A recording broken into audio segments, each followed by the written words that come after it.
第4日，我哋將要開7個小時嘅車程，往返海拔4500嘅村落嚟睇呢個震撼嘅藍冰，途經鹽烏湖嗰間森林公園。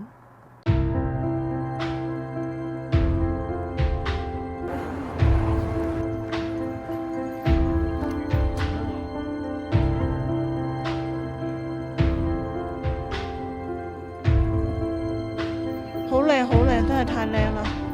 太靚啦！哇，好得意啊呢個！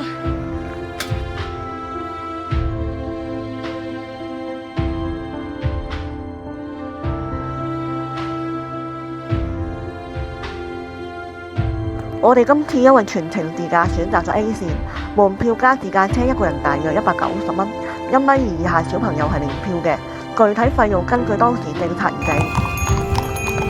爸爸呢隻馬好靚啊！